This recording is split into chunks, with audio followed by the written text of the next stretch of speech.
What's up guys, Zeb with Lotus RC. It's my brother Travis.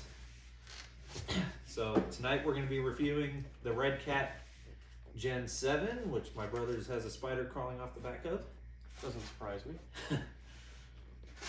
So this truck runs about 250 without and it comes with the battery, the remote and all that. All you need is 4 AA's for your remote. Now we're going to say this right up front, these trucks have some durability issues. So I'll go ahead and let my brother talk about the stuff that he has on his. Okay, so first off with the Gen 7, when you first buy it, the suspension links are in the wrong spot. You're not getting full articulation, you're not getting a whole lot of steering, it kind of hinders the truck a little bit. So when it comes stock, this link is mounted right here. Right here is where you want it so your drive line doesn't hit. Also the front, these guys are mounted back here. It's really tight, actually kind of hard to get to work on it. So you move this one up here and you then get full travel and everything in the front.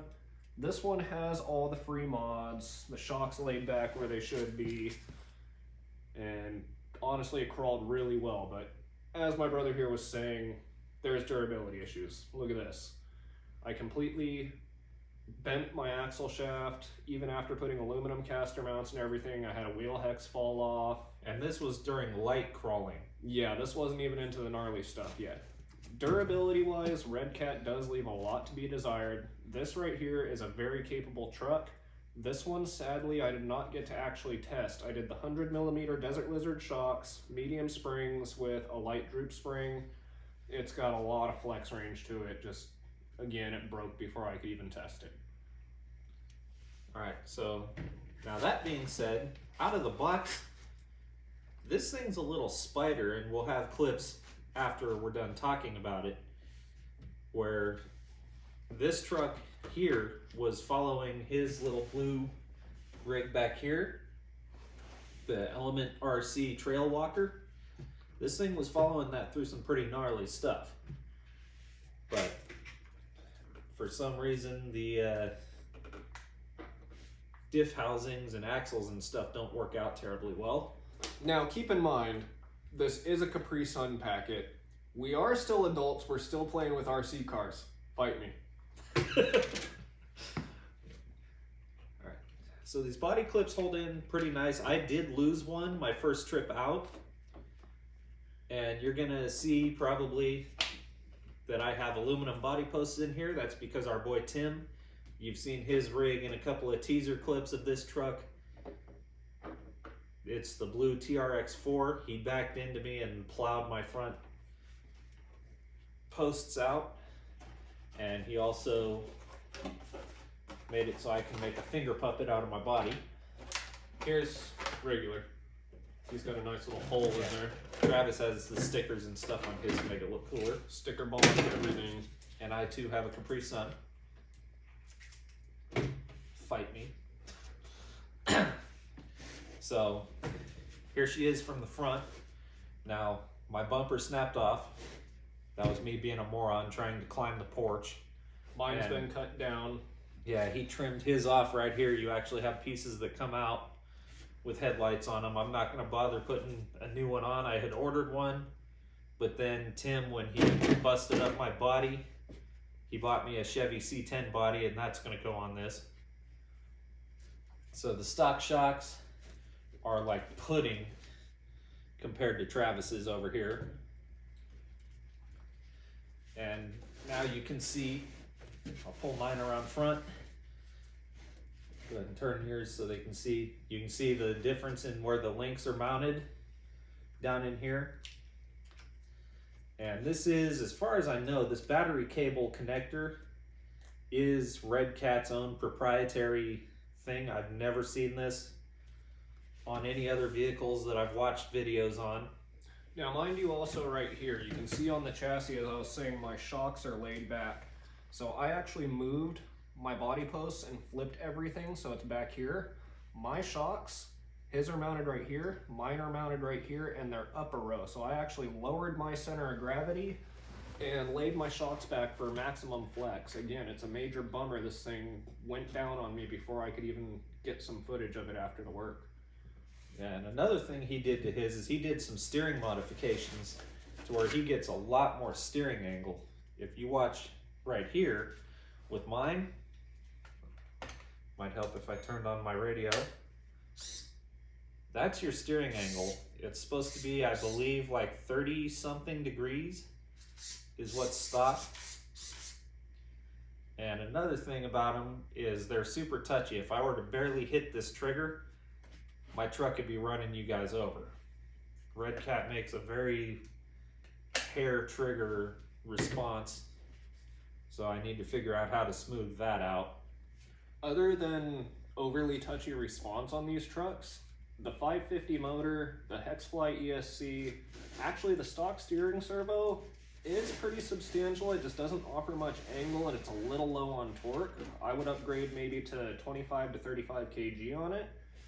But other than that, electronically, this is a pretty solid truck. Yeah, if I recall, it's a 17 turn motor in here with a 550 can, and then it's just some little cheap servo that doesn't even have a name on it. It's a Hexfly. Yeah, and here's another thing. I don't know if you can hear that. I don't think there's even foams in these tires because, I mean, you just squeeze it.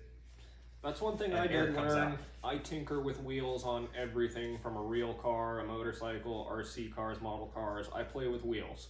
Now there is foam in these. It's just not the best. And these do have the breather holes in them. So they'll actually reinflate themselves. Instead of some people with bead locks, they end up flattening and having to gut their wheels and put them back together. These have the breather hole in them. It's just super soft foam. Yeah, and this ESC here, this Hexfly ESC, is lipo capable. You can run a 2S in it, where this crazy speed demon rock bouncer thing back here, the Gen 8, can go up to 3S. And we'll do a video on that. That's a whole different animal. But they fixed some of the stuff that was wrong with this, but took away some of the good stuff too. Yeah, you've got these little foam circles here that go between your posts and your body. And it comes with this Hexfly 7.2 volt nickel metal battery. And I was just driving this truck today. You can see it's pretty dirty.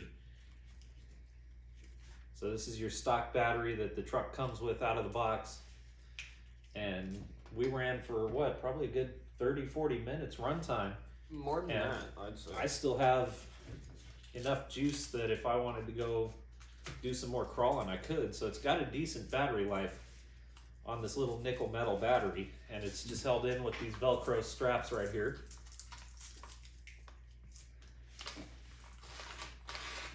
So overall, not a bad little truck. Plenty of adjustability. I mean, you got holes drilled all over the place to move things around.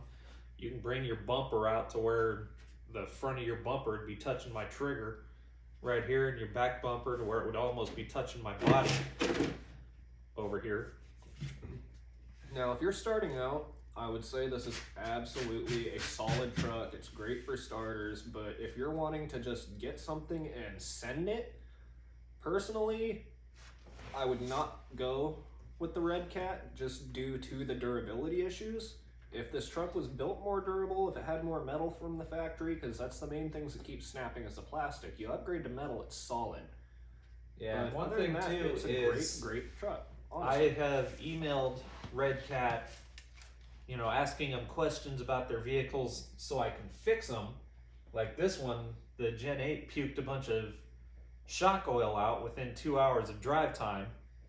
And I emailed them telling them what happened, and they didn't even say, hey, you know, that sucks, let's send you some shocks, or, you know, they didn't mention anything about warranty or anything. They just sent me this little sentence. It's a 35.5 weight oil.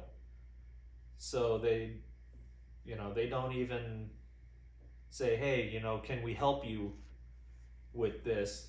We want you to love our products. They just, oh, this is what it is. They don't offer any real customer service.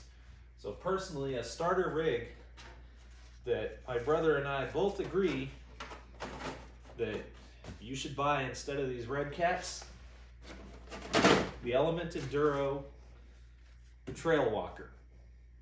Last one out of the box, comp ready. You can see I've cut my fenders, added 1.9 wheels with a 4.65 outer diameter Pitbull Mad Beast comp compound, and it goes anywhere I want it to. Yeah. Even bone stock, this truck will crawl as well, if not better, than the Gen 7 here. But it's far more reliable. I mean, he cartwheeled this thing down a trail earlier. It just caught a rock wrong and went end over end, and nothing happened to it. Where this truck would have broke something. So we're gonna be honest with you guys. Decent starter truck, but honestly, we'd go with the Element. So anyway, guys, we're gonna cut right here to the footage of this truck running. Hope you guys enjoy that. Thanks for stopping by. Be sure to thumbs up, subscribe, comment, and share, and we'll see you next time.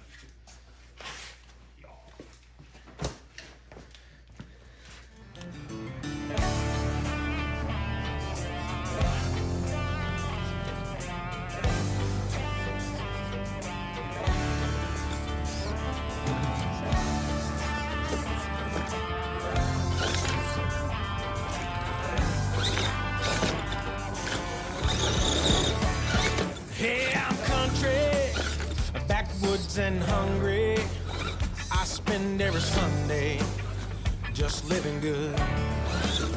Might do a little fishing, a little hunting on the weekend. With a bow I'll be sneaking back in the woods. A little bit crazy, every now and then maybe. Like to kick off my boots and get lazy, but I'm living good, yeah. Hey, I'm living good. Just a redneck Robin Hood. Hey, I'm living good. Back in the woods. We're recording. I don't think our little kitty cat's gonna get up that shit.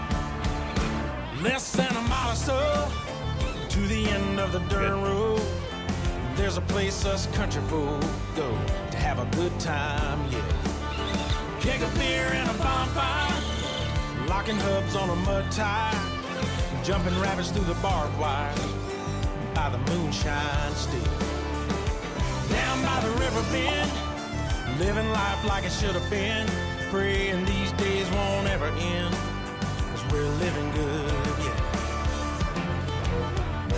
Hey, we're living good. A bunch of redneck Robin Hoods. Bunch of redneck Robin Hoods. Hey, we're living good. Back in the woods.